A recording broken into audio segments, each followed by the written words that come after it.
Welcome everyone to our personalization webinar. My name is Allie Naughton. I'm an account manager here at ListTrack. I'm joined by my colleague Joe Schmidt, an account director. And we're really going to be walking you guys through some personalization use cases today when it comes to the tool. Thanks, Allie. Couple quick things just as we go through. ListTrack, we pride ourselves in really delivering results for over 1,000 retailers. Behavioral marketing, SMS, email. I'm a long user of ListTrack as well as a employee here now, but ListTrack has through the years really been a great company to partner with and work for, as well as work with for retail. Looking at About ListTrack here, you see a lot of the different clients we work with. You can see here from the logos and things, we're really focused on e-commerce and retail. That's really where our sweet spot is, and we like to think of ourselves as an extension of your team. We really like to partner with you to help you figure out how to grow your revenue, and you can see that by our Net Promoter Score on the next slide. 82 industry-leading Net Promoter Score. This is something that we really pride ourselves on because it's pretty much outpaces many other leading marketing technology vendors. And so this is something that we like to hang our hat on, and you can see on the right different reviews from people and clients that have worked with us. And by you being on this webinar, it's proof that you're interested in ListTrack and see a value in what we provide to you. So we appreciate you being with us today. Quick housekeeping thing, just also this webinar is being recorded. So we will share the recording later today in a follow-up email. But if you have any questions as Allie and I are going through here, please post them to the Q&A panel and we'd be happy to answer them. That said, let's get started. Allie, take us away. Thanks, Joe. So we're going to take about 40 minutes today, give or take, to walk you guys through a little bit of why should you be focusing on personalization. We're assuming that if you're coming today, it's something that's interesting you or you are doing today and you want to expand upon. We're going to give you some quick understanding of why you should be focused on personalization, as well as some pitfalls we see clients actually fall into when they start personalization. But overall, we'll really end with some strategies and tactics that you'll be able to take away from today in order to implement in your own business, hopefully some new ideas you haven't seen before, and hopefully also a little bit of a gut check on the personalization you are doing today. We had a quick cartoon just at the beginning of our presentation. Joe and I like to joke that you as retailers are sitting on this mountain of information and data that I think sometimes is a little bit hard to understand what to do with. We'll be kind of digesting that today, but this cartoon just kind of jokes, you have all of that information, but hey, here's a happy birthday email. So we will be covering actually birthday emails later on in the presentation as well, but just kind of kicking off with a little bit of a light note of how we're going to really try to dive into how you can use your data.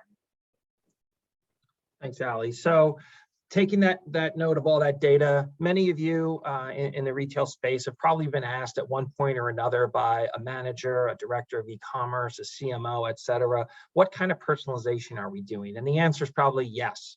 We're doing lots of different types, but the gambit could run from being very granular, very advanced to very basic. The takeaway here, though, is that most CMOs believe their company is not on the right. Only 15% of CMOs believe their company is on the right track with personalization, which means 85% probably feel you're not. Now, it doesn't mean you're not on the right track. It's just the perception of the CMO. So there's things that hopefully you can walk away today and say, hey, we're doing this. We're doing lots of different things, and then have other ideas to springboard you into how to expand your personalization. But it is very important. We all know that's why you're here. But generally, you're looking here anywhere from 3/4 to almost 8 out of every 10 people. People are more likely to purchase if the brand personalizes properly. Your personalization is a key to get repeat purchase. It's also a key to getting those customers to make referrals of your brand to friends and family. So doing personalization the right way is really important to you growing your business. One more slide of stats for you guys, but overall, why are Joe and I here today to give this presentation? 74% of marketing leaders struggle to scale personalization. And that's what we're here to help you with, kind of helping you in the right direction of what are some key understanding and focus areas of personalization and how we can help you achieve it. And then also kind of the converse side of that is if personalization is executed poorly, customers do understand and realize that. So we're going to help you avoid some of the pitfalls that come with the personalization realm as well. We have 3 different buckets of data that I'm going to talk about. I kind of alluded to this mountain of data that customers, clients like you, retailers like you sit on, and how do we use that to really power our personalization? So personalization is all about information we know and how we can make that experience more personal to that consumer. And we've broken this down into a few different use cases. So the first one being, what did they share? Typically, these are kind of basic metrics that customers share, whether they're purchasing, filling out a preference center, or giving some basic information when creating an account with your brand. These are kind of the table stakes of personalization data that we recommend using as kind of a starting point of how we would personalize different journeys. That's things like preference center information, their name, maybe some things like their birthday, like our lovely cartoon noted, and then any information also around kind of location or interests as well. We then have more, I would say, implicit understanding of what that customer is telling us. So maybe not an explicit, they're giving us this information, but based on our understanding, what are they browsing on the website? When was the last time they interacted with an email? Maybe when did they subscribe? Are they a seasonal shopper? A lot of this information is also very critical when we think about how do we really understand our consumer base and be able to act on it from a personalization perspective. Finally, probably the meatiest of all of these buckets is around purchase information. So basic information of have they purchased or have they not purchased, but then also getting more granular into like what categories or brands do they consistently purchase? Potentially, is there specific sizing or colors that they are more drawn to?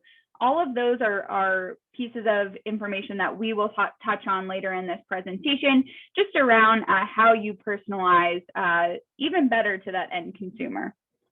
Thanks, Allie. So what we're going to go through now, kind of before we show you how to do personalization right, we're just going to highlight a couple different examples of where retailers are doing certain strategies that kind of seem to be personalization.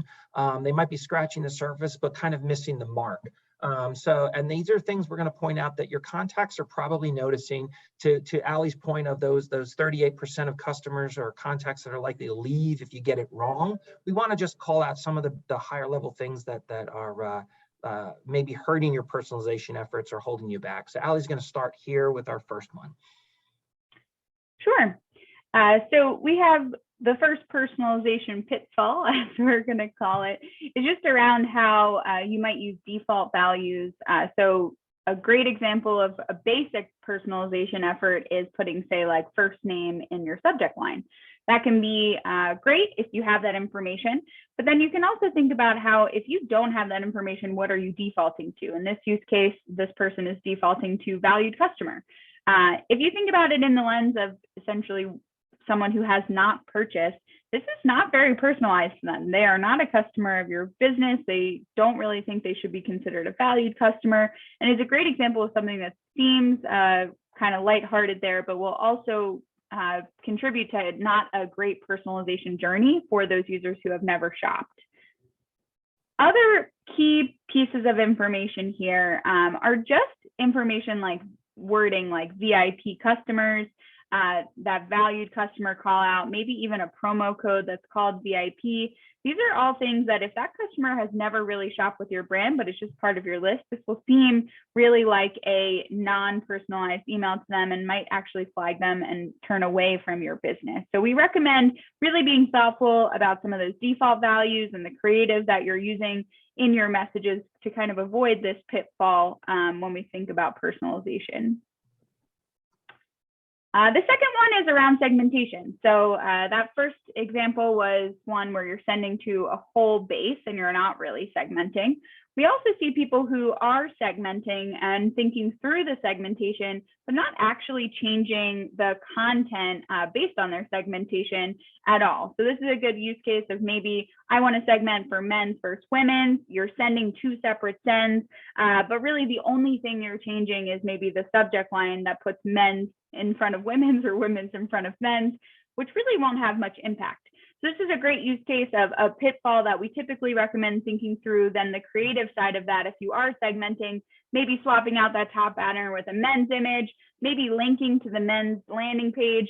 And then even in this, your rest of your categories you're highlighting in your email, making it the delta of whatever category you have up top. So maybe instead of, again, noting men's down here, you're putting in accessories or kids or something of that nature.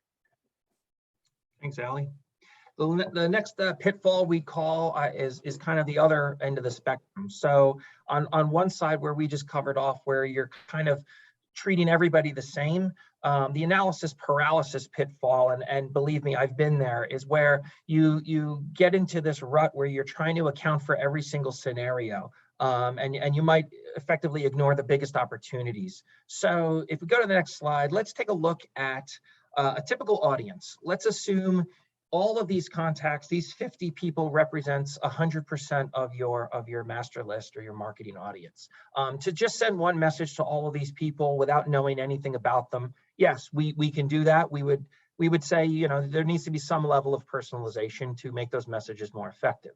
So if we go to the next slide, many retailers are doing this today. And to Allie's point on previous slides where she's talking about purchaser, non-purchaser, multi-purchaser, about 50% of this audience are non-purchasers.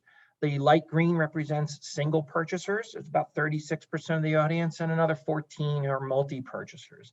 And this may or may not be indicative of your audience. Sometimes it skews higher for purchasers. Sometimes it's a higher for non-purchasers.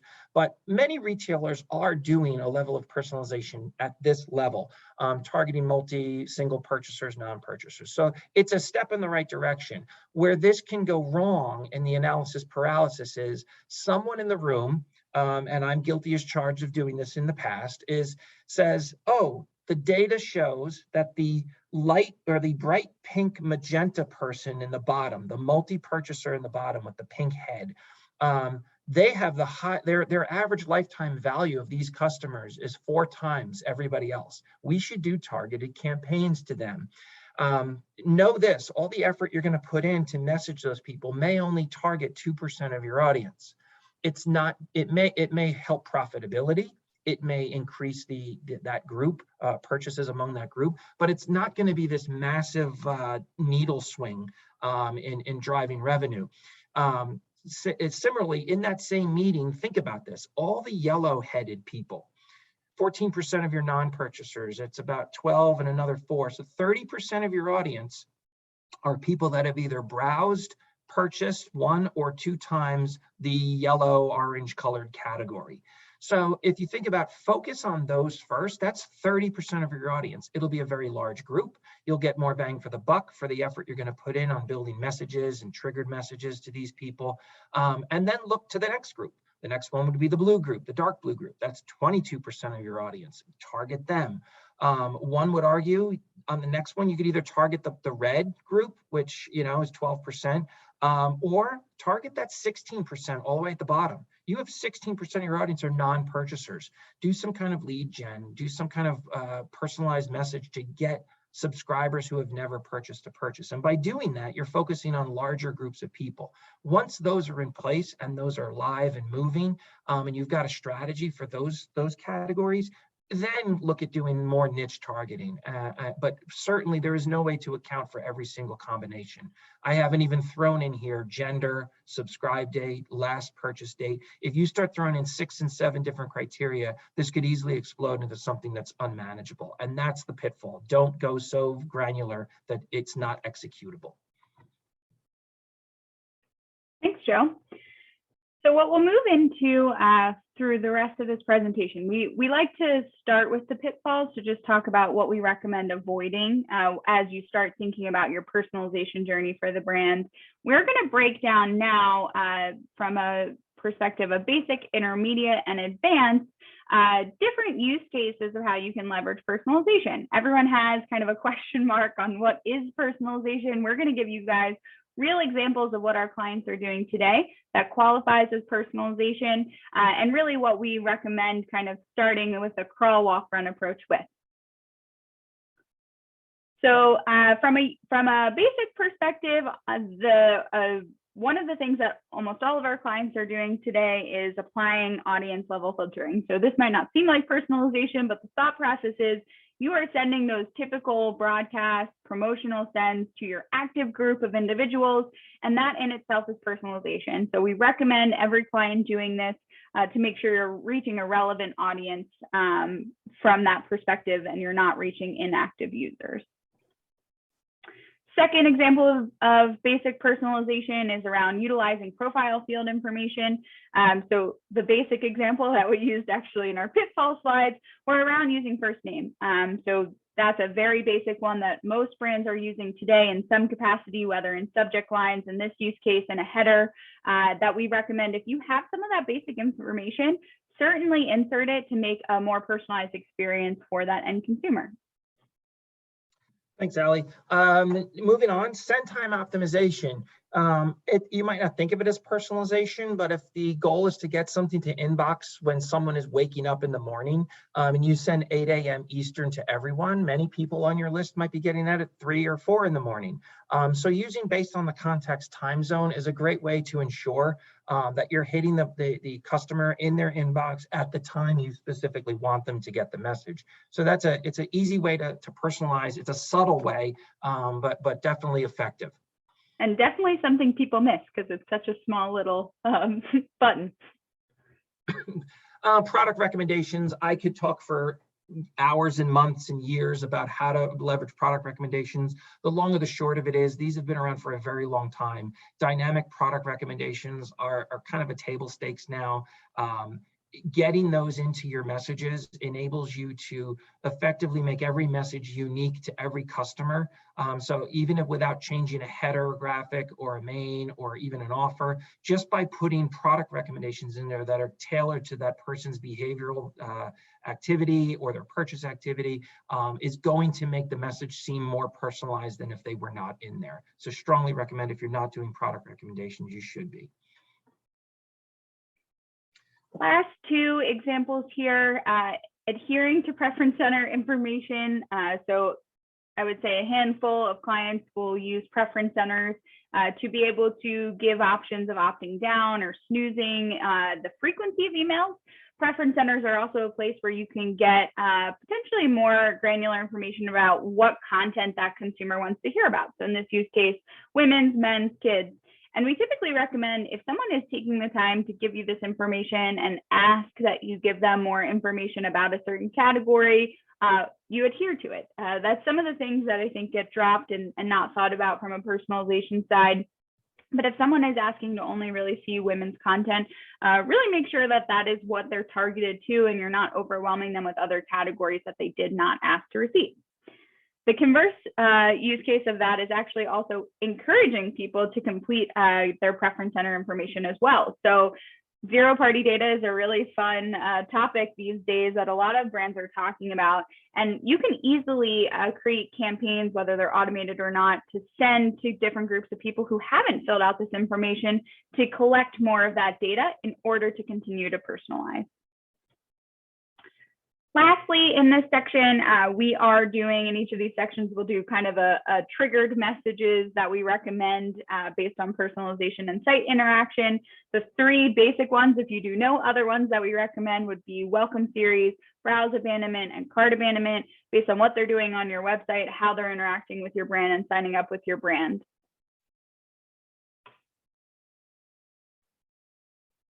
So now we're going to jump into intermediate. Thanks, Allie. These tactics that we're going to go through now. Again, it's a bit of a step up from the basics, and many of you may be doing some of these, but hopefully you can walk away with some tips and strategies that you might not be thinking of. So food for thought. Sending different messages by non-purchase, single, or multi-purchase. Go back to the slide with the gray people, the light green, and the dark green people. So if it's, say, a post-purchase message, We could target by single, if it's their first purchase or if it's a multi-purchase. If it's a broadcast message, you could have different content based on if they've never bought many times, or only bought one time. And the difference could be as much as what we see here, where a non-purchaser gets kind of a letter from the CEO thanking them for joining the brand, versus a multi-purchaser gets a $30 off offer. It could be as subtle as it's the same offer for everyone. It just literally says, make your first purchase, make purchase again. Or to the multi-purchaser, it's a very, very high value. It's like, thank you for being a loyal customer. And just those subtle changes in text will keep the person realizing when they're reading that email that you understand who they are. Another level of intermediate personalization would be take that same concept, but think of AOV or lifetime values. So this particular retailer was looking at trying to get their average order value higher. So the strategy here, the first message you see, it's 20% off the next order of $125 or more. This is essentially sent to people that have spent less than $125, because someone who has spent, $200, why do I need to give them a discount on $125? I would want to keep them at that average order value. Top right, what they're doing here is they're basically, if they spent between $125 and $150, they're keeping that person or getting that person to stretch to $150. And the people that have spent more than $150, they're trying to get them to stretch or stay at a $200 spend. So you're sitting on this mountain of purchase data based on what they've spent, and you can use that in very creative ways to ensure that like future orders hold the average order value that you're looking to keep. Yeah, and I would also note like that lifetime value or LTV that we have here too. Great use case of maybe customers who would be relevant for credit card messaging and things like that. There are a ton of use cases of how you could use this, but also worth noting how like that lifetime value could also be incorporated.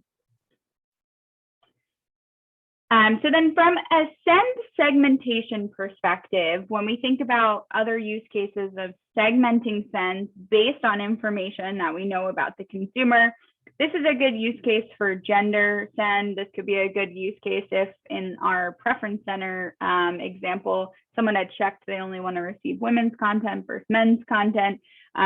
This brand is pushing swimwear and they're sending two different sends, one for women, one for men, depending on the customer in which they are talking to.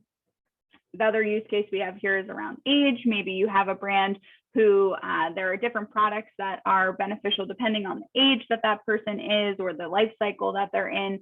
And those can all be great use cases of how you segment the send and then send kind of different sends based on that information. Another use case is potentially location. So you collect a lot of that information potentially on billing. Some customers are sending us that information, like the closest store to that consumer. And this is a great example of a message that is around ice fishing that probably won't resonate very well for people in, say, Florida or California, but is very relevant to people, say, in Wisconsin over a certain period of time in the winter where ice fishing is kind of at its peak. Great use case to where you don't send this to the entire list, but you're personalizing it to the people who would make the most sense to send this to. Thanks, Sally. Moving on, going back to our birthday example. Birthday campaigns are very, very personalized and do very, very well. It's a very simple campaign to execute, but these types of messages give you a reason. As retailers, sometimes the struggle is, how do you create opportunity or create the need for someone to shop outside of seasonal offers, new releases, and holidays? A birthday is a great one to use. Anniversary campaigns as well is a way to personalize. A personalized message saying this is the anniversary of your first purchase, or it's the anniversary of your subscription of joining our brand and joining our marketing program. Those are great opportunities, and these messages can be highly personalized. Again, if you add product recommendations to these, now you've got a double level of personalization. But if you're doing these, it's a good step into personalizing your messaging to your contacts. Moving on. Now we move on to our triggers. Ali had mentioned welcome, browse, and cart abandon as kind of table stakes for basic level. An intermediate personalization level here would be these types of messages that pertain to sending an alert when a product hits a low inventory, or the price drops, or the product comes back in stock. These, again, are usually based on whether someone has browsed an item or potentially put it in their cart.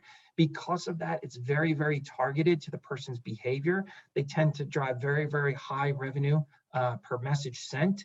They're very efficient and effective. But when someone receives a message that says this product you were looking at is now back in stock, there's a level there that, like, it's a one-to-one conversation you're having with that customer, and all of these end up being automated. So it's work not having to be done by your team, but using the automations to drive revenue for you.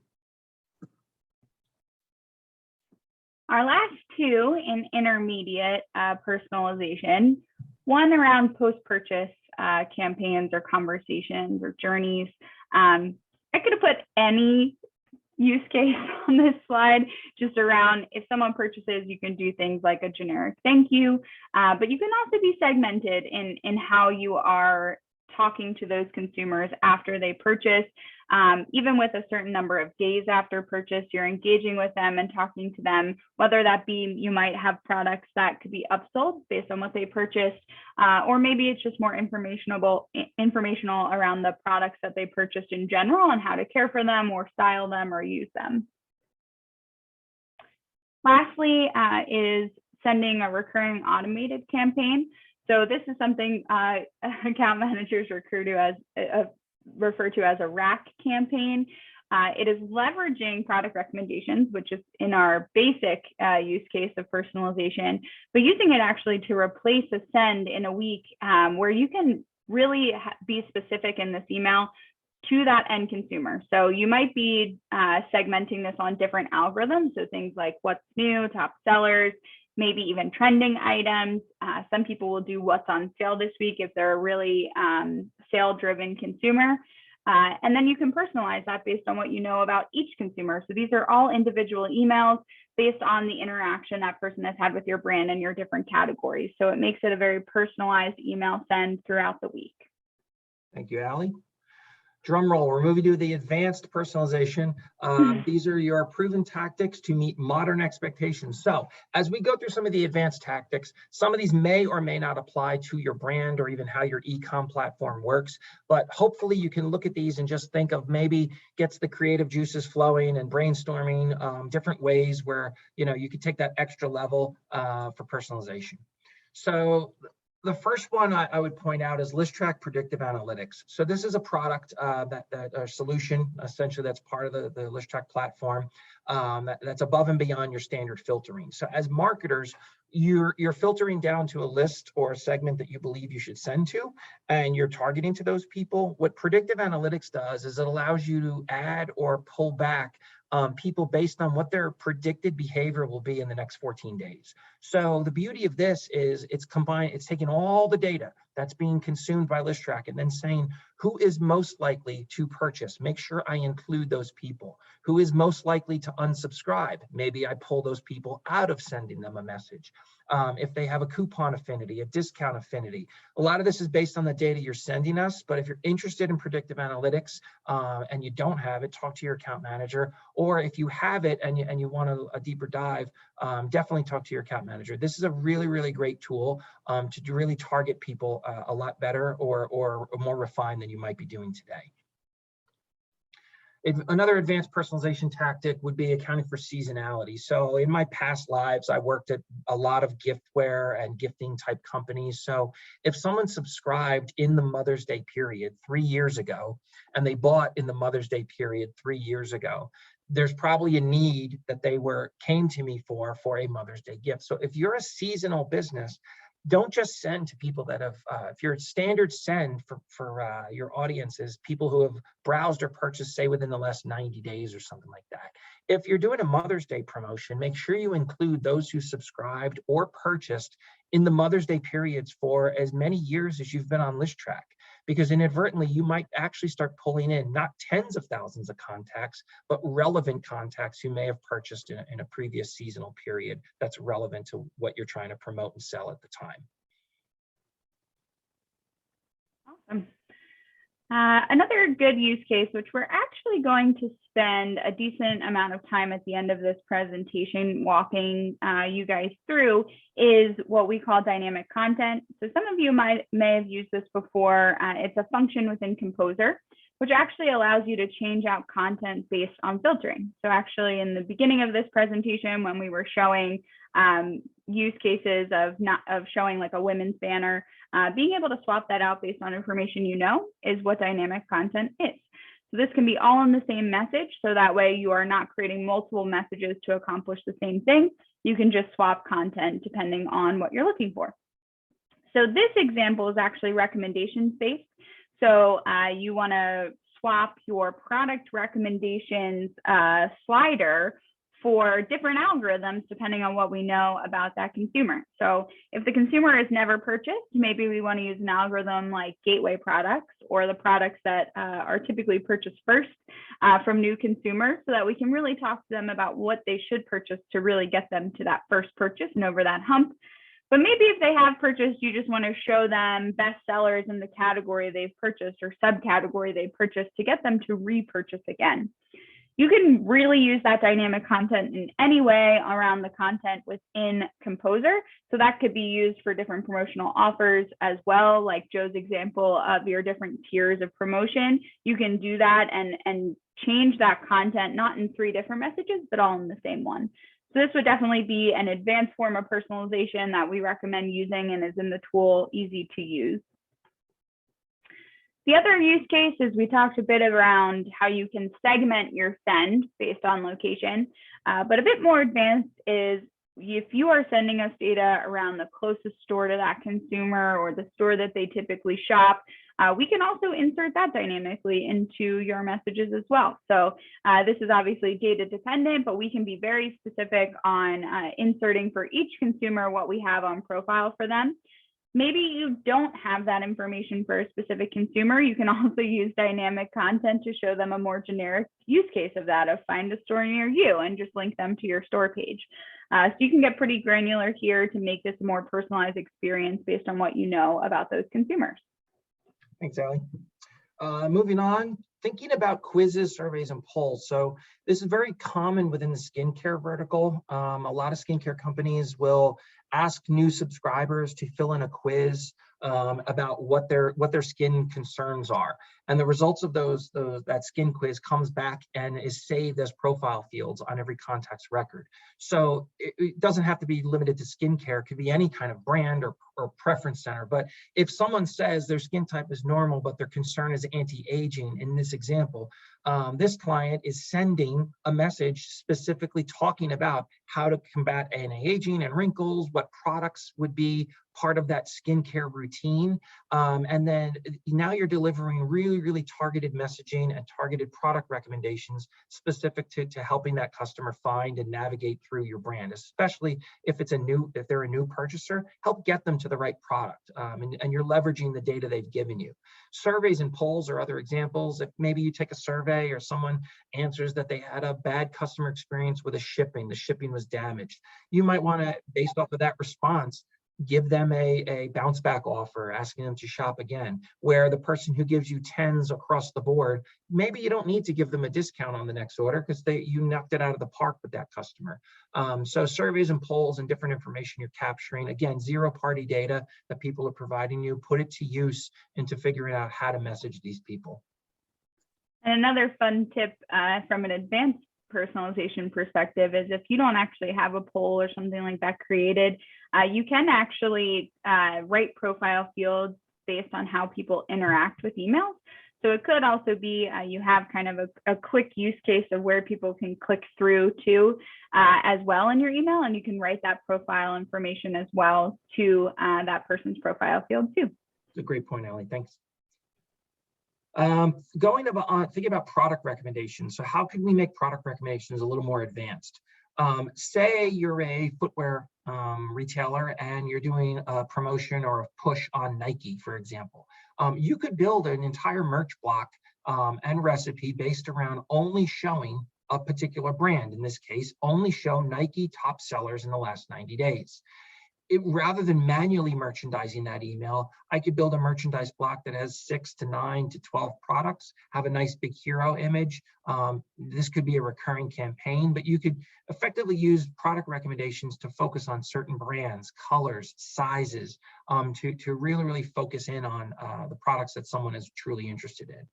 Another use case on the lower right-hand side, this is an auto retailer. So an auto retailer, make, model, and year, which is provided effectively during all the subscription points it's asked for. It's very important for auto retailers to target what parts you might need for your particular car. So Listrex product recommendations have a lot of additional functionality that you can leverage. Again, talk to your account manager and things like that to see how to do these things if you're unsure. But what we're doing here is we're saying, show the purchase this, purchase that, but only show the products that would tailor to that person's make, model, and year of their car. And so there's a little extra tag that you put on the end of all these product recommendations, but then it would only pull back the products that fit that auto, that make, model, and year. Awesome. Thanks, Joe. You're welcome. We have, I think, about 3 more examples here in this advanced personalization realm. So expanding upon those post-purchase campaigns we talked about in intermediate, you can send based on that someone purchased in general and wanting communication, or you can get very specific down to the SKU, brand, category, or subcategory in order to talk to them in a different way. So again, when we think about kind of the analysis paralysis that Joe talked about earlier, we wouldn't recommend you going down and doing a ton of segmentation based on all of your SKUs. But if you have specific SKUs that maybe have a really clear cross-sell opportunity, or maybe you have categories like in this use case, like you are buying annuals or perennials, where you would want to reach out and have them at a certain time of year repurchase, that is exactly what we see across brands and is a really great way to personalize to that end consumer of what content really matters to them. And then from a iteration on the information you have on profile field, you can also send information like loyalty data, like amount of points available in the account. This is all based on the information you're sending to us on a daily basis, and we're mapping to profile fields. I have a ton of clients who will send us loyalty information, so this type of content and dynamic pieces are up to date. This is a good use case of perk points that are available for that consumer, ultimately trying to get that consumer to purchase. And then if they have no points, telling them to sign up for that perks program and using that dynamic content again, as we've been talking about in the past few slides. Thanks, Allie. And then finally, wrapping up our advanced personalization tactics, one of the ways you can use the same way you would inject a first name into the creative of a message, you could potentially inject the coupon code into a link URL. And so in this use case, if your e-commerce platform allows or has a functionality where if a coupon code is present in a URL with a particular parameter and you're able to put that on the link URL, this is a way to just remove friction for the customer. And if that URL hits the website and auto applies the coupon, it's a level of personalization isn't necessarily visible to the customer, but it's using personalization tags in a link URL to remove friction, like I said.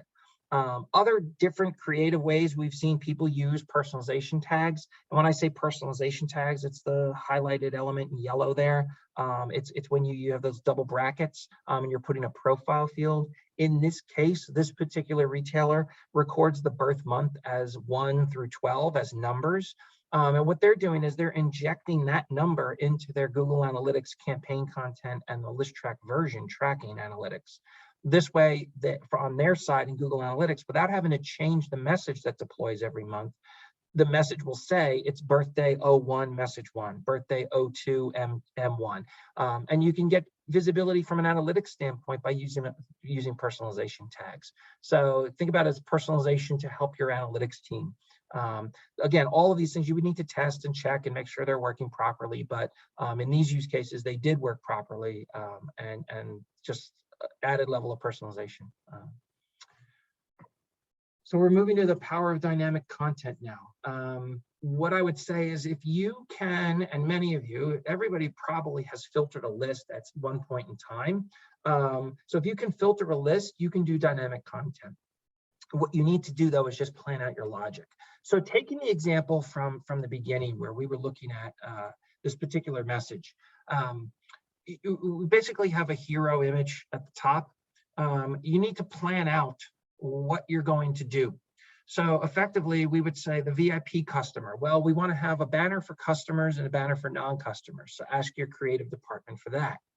We're also going to target, as Ali alluded in the beginning, we're going to target men's and women's customers, and women's will be our default if we don't know. I'll need a banner that for men's it shows a man and for women shows a woman. I'm going to use the same offer. It's going to be 25% off. So I really only need 2 banners for the hero image. My copy and my call to action, I'm going to say first name, or I'm going to say show off your style in the event that I don't have a first name. I'm going to say shop again for purchasers. I'm going to say place your first order for non-purchasers. These are text changes. So that's going to be done when you build the message. My coupon, it's going to be VIP for purchasers, and maybe I'll use something like save 25 for non-purchasers. My call to action, I'll have shop men's if I'm focusing and sending this to people that have browsed or bought men's. But if it's women's or anybody else, I'll shop this instead of shop now going to a homepage, I'm going to direct right to the men's or women's category. And then the secondary block, thinking about this, if it's the men's purchaser, I'm going to show shop women's or shop something else. If it's a women's focused message, I'm going to say shop men's or shop something else. So what this looks like in practice, if we go out to the next page, here's our original email. And what we end up doing now is the first message is the generic. The second message from the left, if you're a men's purchaser, they inside what's one send, we're going to send to one audience, but inside the message, that first banner will say VIP customer because they're a purchaser. They're a men's purchaser, so we're going to show a men's image. We're going to say, considering some new glasses, Alex, because we know the person's first name. And it's a great day to shop again, alluding to the fact that I know they're a shopper. They get the VIP offer, and I push them right to the men's category. And down the bottom, if potentially maybe their most shopped category is men's, but in fact, maybe they're shopping for their wife or a significant other, I will show them the opportunity to shop women's or accessories. Take to the next middle one, men's non-purchaser. Same exact example. Everything's the same with the exception of 2 things, really, 2 or 3 things. One, instead of saying VIP customer, I just say it's a private sale. Instead of saying, shopping again, it's about today's the perfect day to place your first order. The coupon code doesn't say VIP, and everything else is pretty much the same. And as you go across, a women's purchaser has a similar experience, VIP customer, and a women's non-purchaser is the generic code. But as you can see at the bottom, women's customers are being pushed to see if they want to shop men's or go to shop accessories. So that's one send, it's one message. There's just a little extra oomph of diversity of creative inside the message itself, which we call dynamic content. So again, not hard to do. Definitely something you should explore if you're not doing it. Thanks, Joe. With that, we are wrapping up what we promised to be our 40 minutes with us talking about personalization. Really what we encourage you guys to do for our next steps is really start with examining and understanding your data. So to Joe's point, look at really what your biggest opportunity buckets are before really starting down this personalization path. Then think through which of these tactics you would like to deploy them, analyze the results, refine, and repeat. This is really a cycle. Not every single personalization opportunity is going to work for every brand, and it's always about finding that sweet spot and the right audience that makes sense for you. We have a quote on the right, just don't let perfect be the enemy of good. Make sure that you're constantly testing out new things, trying personalization in your program because it is integral to really giving that end customer experience. And from our perspective, really testing out and learning is the first part to start. And for those of you that I know your first name, thank you, Ali, for joining me. And if I don't know your first name, not thank you, valued customer, but thank you for your time. Yeah, we appreciate you guys joining us today and hope you leave today with some actionable items that you're going to deploy in your program.